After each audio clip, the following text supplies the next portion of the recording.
اپنے کام کو چھوڑ کر کے نماز کے لیے ہم تیاری کریں گے، یہ اسلام مسلمان ہونے کی دلیل ہے، لوگ چلے سمجھ جائیں گے کہ مسلمان ہے۔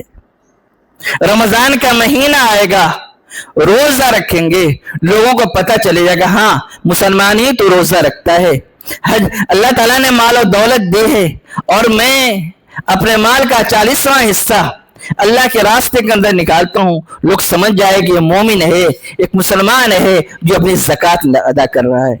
حج کا مہینہ آئے گا، اللہ تعالیٰ نے صلاحیتیں دی ہیں، اللہ نے مال و دولت عطا فرمائی ہے، حج کرنے جائیں گے، لوگ سمجھ جائیں گے مومن تو حج کرتا ہے۔ یہ ظاہر ہے۔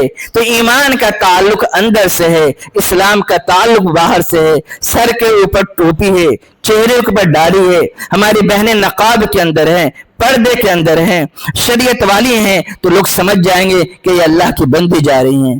حضرت عائشہ کی اولادیں جا رہی ہیں، حضرت ام حبیبہ کی اولاد بیٹیاں جا رہی ہیں، حضرت زینب بنت جہش کی بیٹیاں جا رہی ہیں، حضرت فاطمہ کی اولادیں جا رہی ہیں۔ آپ کی شکل و صورت کو، آپ کے حیات کو، آپ کے چال و چلن کو، آپ کے کیریکٹر کو اور کردار کو سمجھ جائیں گے، دیکھ کر کے لوگ سمجھ جائیں گے کہ یہ مومن بندے ہیں، یہ محمد صلی اللہ علیہ وسلم کی امتی ہیں، یہ نبی اکرم صلی اللہ علیہ وسلم پر جان دینے والی ہے۔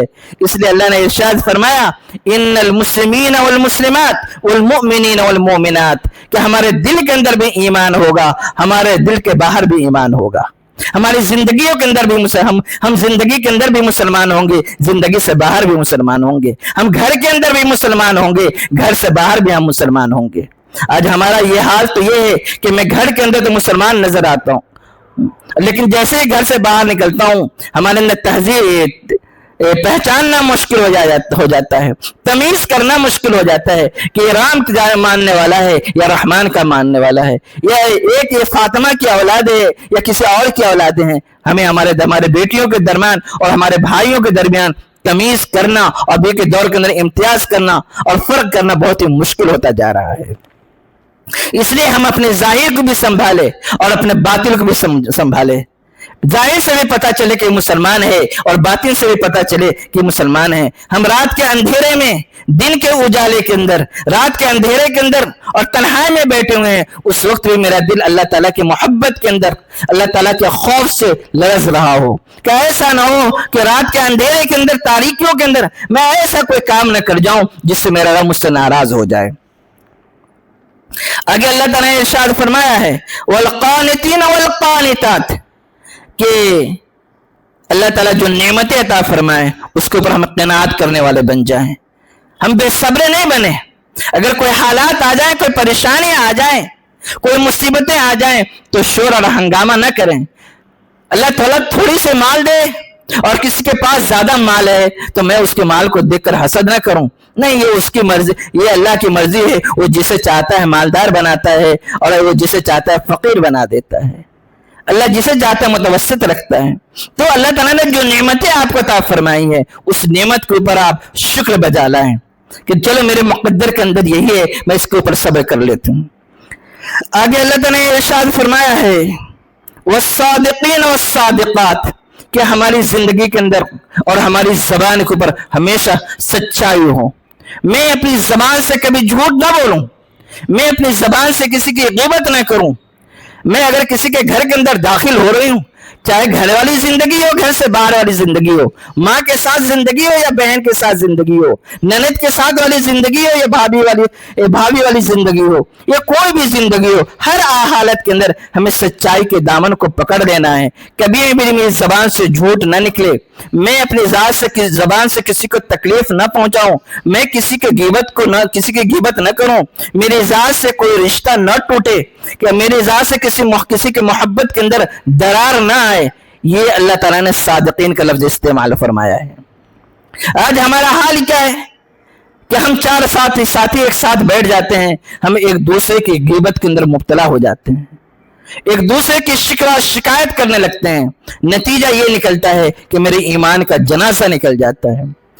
حضرت عمر فاروق رضی اللہ تعالیٰ نے ارشاد فرمایا ہے کہ جب وہ خانہ کعبہ کا طواف کر رہے تھے اور حجر اسود کا بوسہ لے رہے تھے، فرمایا کہ خانہ کعبہ تو کتنا مقدس ہے، کتنا بابرکت ہے کہ دنیا کے کونے کونے سے، چپے چپے سے، گوشے گوشے سے لوگ آتے ہیں، تیرا بوسہ لیتے ہیں، تجھ کو چومتے ہیں، لیکن ایک خانہ کعبہ یاد رکھنا تجھ سے کہیں زیادہ اور تجھ سے کہیں محترم ایک مسلمان کی عزت ہے۔